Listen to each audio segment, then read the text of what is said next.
I've been preaching for 46 years. I've never preached on this passage before. So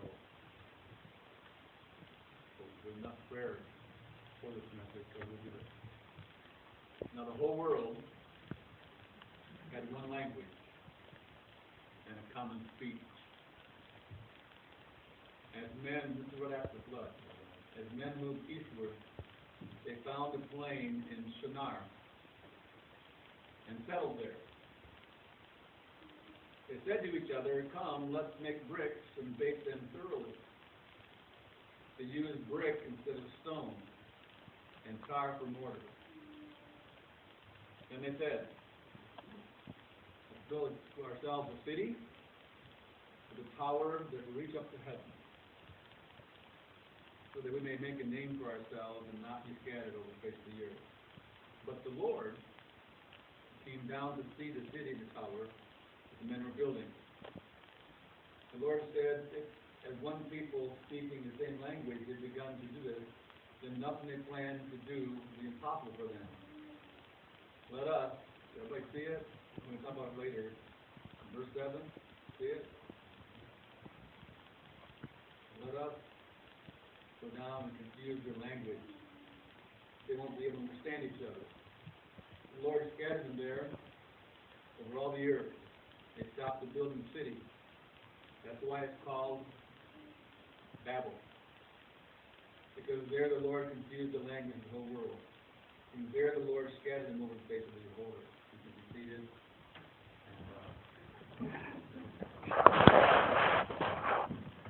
The Bible's a great book. And it's a privilege to teach and preach from this book. If you happen to read the 10th chapter, which maybe you have, maybe you haven't, it's all about genealogy, right after the flood, and how from the three sons of Noah, people scattered all over the known world, from Shem, Ham, and Japheth. And just read that and this family tree. Okay? And at the end of the 10th chapter, it says, from these three sons, nations were scattered over the whole earth and the population of the whole earth. But as soon as we open up the 11th chapter of Genesis, we find the people were of one language. And because they didn't want to scatter when the Bible says replenish the earth, they said no more stay here. They stayed in one place and they wanted to build a city, and they wanted to build a tower that reached all the way up to heaven. When God saw that he wanted to build a tower to go up to heaven, he decided to come down and confuse their language. Because if you confuse your language, you can't understand each other. You can't understand each other, you can't communicate. You can't communicate, the building program stops. God confused their language, and it was called Babel. I want to put a verse on the screen here for a second. It was called Babel because the Lord confused the language of the whole world. And there the Lord scattered them over the face of the whole earth. We're going to stop for just a second and just say this. When Jesus died and resurrected, the last thing he said before he left the earth was, go into all the world and preach the gospel to all nations. God wanted people to spread over all the earth. But these people wanted to stay in one place. And we've done some little bit of study for you here on Babel. Here you go. Anybody here ever babbled before? Oh, yeah. Babies babble. So they learn language. But babbling means talking without making any sense, so someone can't communicate with you. And also, it says that from Babel came the term Babylon, and from Babel also came Babylonia. And then just for your interest, they try to build a plane in Shinar. Right now, that is present-day Iraq. They try to do this. And the reason I asked you to look at that word, because God said, because we're going to stay in one place and build a tower, I'm going to confuse the language. He said, let us. What's us? Is that more than one person? So usually when someone says, Justin, prove to me that Trinity is the Bible, I go to Genesis 1:26, and it says, let us make man in our image. We also have this where it says, let us go down and confuse their language. And so he did. The Tower of Babel is one of the first examples in the entire Bible of human pride and human ego trying to do something that God didn't want to do. Man has never learned. Whenever you and I try to do something on our own without God, it ends up with confusion. And so we have the Roman Empire. Romans said, you'll never destroy the Roman Empire. We're too good. It was destroyed from within. The builders of the Titanic said, this ship cannot be sunk. The same. Hitler said, I'm going to build a superior race. Couldn't do it. They failed. I even think when America was first settled, the early people came over here and settled this country, took advantage of the Native Americans and brought slaves over and tried to build a Christian nation and couldn't do it. They failed. And just a side note, and we're going to go on, right now I think our government, our Congress, our current administration are trying to do things of God. Their own ingenuity, their own intelligence, and their own technology. And if you ask me if America is in trouble and it's too late, I think it probably is. I don't know that, but I think we've gone too far morally or immorally to come back. So all these things happen when humans try on their own to do something without Him. But there are major lessons here that I want to share with you, and here's the first one. God doesn't want us to try to come up to Him. Instead, He came down. That's a powerful lesson. The people of Babel had it wrong. They tried to build a tower to get up to God by human effort. And God's Word tells us that He came down. There are many religions right now, world religions, that emphasize human effort to get to God. Christianity should emphasize God's effort to get to us. If the people who are building the Tower of Babel were successful, that would mean that God could be reached by human effort. Let's slow down and think about that. If they were successful in building that tower to look to heaven, that would mean people could get to God by their efforts. You and I know that we can't get to God by our efforts. That would mean they could get to God by their human achievement. You and I know that we can't get to God by human achievement. The only achievement is God's grace sending Jesus down to us. That's what gets us to God. Isaiah said, our righteousness is like filthy rags. And one day Jesus told a story about two men who went up to the temple to pray. One was self-righteous, a Pharisee, and he prayed, God, I thank you that I'm not a man, I don't do this, I don't do that. And the other was a man who smote on his chest and said, God, be merciful to me, a sinner. And Jesus said that man went down to his house justified, and the other didn't. But what we need to understand from the Gospel of Luke is the reason Jesus told this story, he told this story to people who were self-righteous and looked down on other people. Okay? So, preacher, are you telling me I haven't got to go to church? No, if you love the Lord, you go to church. But that won't build your tower. You're telling me that if I give more, or I haven't got to give to God, that won't build your tower. Preacher, are you saying I need to pray better? No. We can do these things because we love Jesus, but it won't build our tower up to heaven. All right? So that's first. All our righteousness are filthy rags. God can't be approached by our efforts. Our relationship with God can only. And we have one passage of scripture I want to look at you. It's a pretty big one, but it's the best passage I think to illustrate this. Before we read this, we can't go up to Him. He knew that. He came down to us in Jesus. Look at this. Christ Jesus, being the very nature God. If you ever have someone come to your house and tell you that Jesus wasn't God, they have lied to you, because Jesus is divine. The Bible says so. Did not consider equality with God something to be grasped, but made Himself nothing, took the nature of a servant, being made in human likeness, found appearance of a man, He humbled Himself, became obedient to death, even to death on the cross. Therefore God has highly exalted Him, given Him a name that's above every name, that at the name of Jesus every knee should bow, every tongue should confess that Christ is Lord. That's about Jesus coming down. Every word in that, He came down. And when He came down, He became flesh, a human, He died a horrible death, rose again. That's God coming down. The very first lesson from the Tower of Babel is we can't get there. He knew it. He came down here. Second, God wants us to know the difference between Canaanite and Shaddai. I'm going to talk about this a little bit. By the way, if you Google this, Tower of Babel, and look on the computer and do the research, I don't know if you ever have, anybody know what a ziggurat is? The Muslim people in the Islamic country, they build a ziggurat. You've seen pictures of a tall building with steps going around the side? Anybody seen that? Steps going around the side? Higher, higher, you got to go around, steps higher, higher, higher. That's what they think the Tower of Babel was a ziggurat. And at the top, in the excavation, some have said, at the top of this were the 12 signs of the zodiac. And an altar for human sacrifice. That's one of the reasons why God did not want them to build this. God did not want them to worship the zodiac. I know people who won't leave their house without reading their horoscope for the morning. God didn't want the zodiac, and God certainly didn't want. So he confused them, confused their language. The pipe fitters couldn't understand what the electricians were saying. Electricians couldn't understand the truck drivers couldn't understand the carpenters. Everybody went crazy because they couldn't communicate and they stopped building.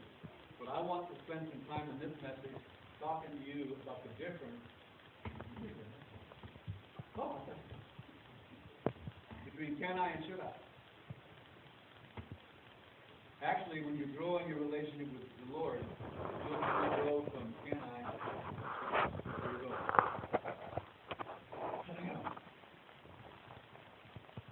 Can I marry whoever I want to marry? Yes. Should I? No. The Bible says male and female created each. Can I abort the baby inside my womb? Yeah. Should I? No. The Bible says that life is in the blood. Can I lose my temper as much as I want to? Yeah. Should I? No, because the Bible says, let not the sun go down upon your wrath. Put away anger. Can I swear and use vulgar language and filthy communication? Yes, I can. Should I? No, I shouldn't, because the Bible says, put off all filthy communications, Ephesians 4:26. Can I withhold, when God blesses me with an income, can I withhold that income from God? Yes, I can. Should I? The Bible says no. Bring the tithes into the storehouse and give proportionally. Can I, as a Christian, a saved person, marry someone who's not a saved person? Yes, I can. Should I? The Bible says don't be unequally yoked together with unbelievers. Can I ignore poor people in this life? Yes, I can. Should I? The Bible says no. The Bible says that we should treat these people like we treat Jesus. And how can you say God's love dwells in you if you ignore someone who has a need? Can I gossip and run somebody down with my mouth? Yes, I can. Should I? The Bible says no. Don't bear false witness against your neighbor. So there's a lot of things I can do, but I shouldn't. Can Joseph get sexually involved with Potiphar's wife? Yes, he can. Should he? No. Can David call Bathsheba after he saw her taking a bath? Yes, he can. Should he? No. Can Jonah ignore God's commission? Yes, he can. Should he? No. Can we go to the New Testament? Can Peter deny Jesus? Yes, he can. Should he? No. Can Moses lose his temper and strike a rock? So there's a lot of can-I's. And when you and I grow in our faith, the things we can do because we have free will, we grow into, should I do this? And maybe I shouldn't. And so the people of Tower of Babel says, we can do this. We can build this tower. And they should not have done that. because they disobeyed God. God told them to scatter them. All right. I guess we got to do that. Yeah. Everybody want your thoughts?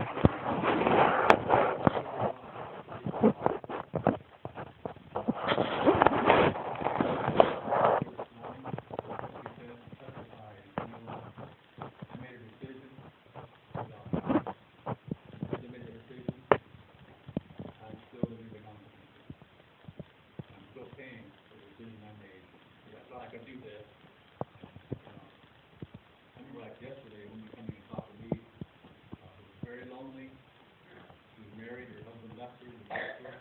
She was alone, and she came to me and she said, I found someone, Justin, I'm so lonely, I think I want to marry this person. And I happened to pray and advise that was a good idea. And this person was like, this man was like 25 years older than she was, he was not. I loved her enough to say, I don't think it's a good idea. And she ignored that and married him, and the consequences have been horrible. So sometimes we make decisions without thinking. Because we can. We have free will. Here's the last lesson. God can be trusted with mercy. It's my privilege this morning to tell you that God can be trusted. God can be trusted in dark times. He can be trusted when we're hurting. He can be trusted when it looks like our prayers haven't got past the ceiling. God can be trusted. Now I'm going to give you some passages. I think I gave you two. Job said, even though he slays me, I will still trust him. And we talked about Nancy earlier. Nancy's a sweet person, but has a very sensitive spirit. And the reason we're praying is because it's this Saturday a year that she lost her mom, and we're trying to find something to keep her occupied on Saturday. Can't bowl, so I'm hoping to do it. But look at this. This is your favorite passage. Trust in the Lord with all your heart. Passage also says, don't lean on your own understanding. In all your ways acknowledge him and trust your path. Can we trust God? Okay, I want a response because this is my next thing. We got to trust us.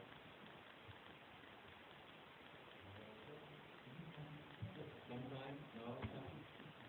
We can trust God. Can God always trust you? Can God always trust me? True story. A preacher was called to a new city.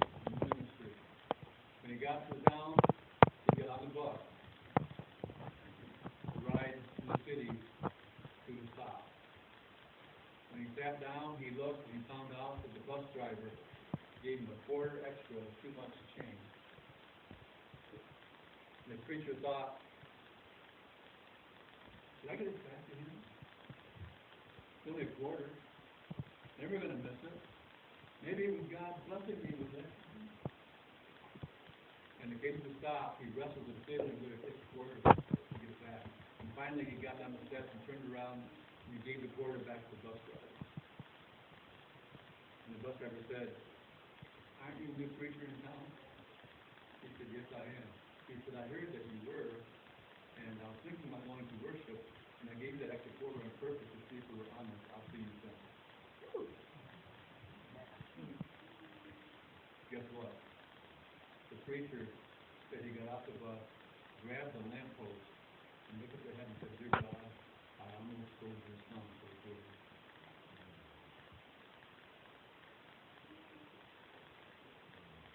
We can trust him. We can trust us. Why did I put this into that God can be trusted? I'm going to tell you why they built the tower at Side Tree. What had just happened? Noah and the big flood. They built this big tower so they wouldn't die in a flood again. They wanted to get as high from the earth as they could in case there was any flood. But God had told them that he wouldn't destroy the world by water again. And so they had a decision to make. Do we trust the word of God and promise to destroy the world by water, or do we build a tower?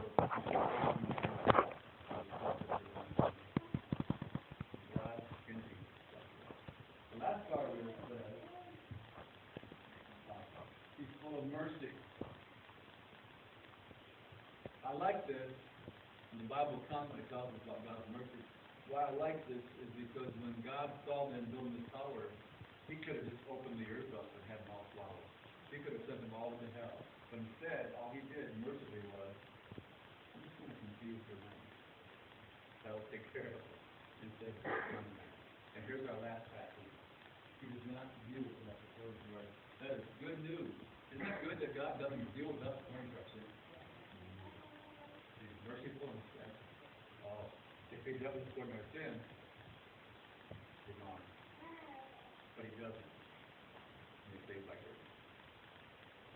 So the Tower of Babel teaches us at least three things. Okay? That God came down to us instead of waiting for us to try to work up to Him. The Bible says that Jesus is the Lamb of God slain before the foundation of the world. God already decided. Before there was the flood, before there was the Adam and Eve and the Abel and the Cain and Noah, He was going to send Jesus. The second is, and I hope we did okay with this, there's a difference between what I can do and what I should do. And last, our God can be trusted because He's a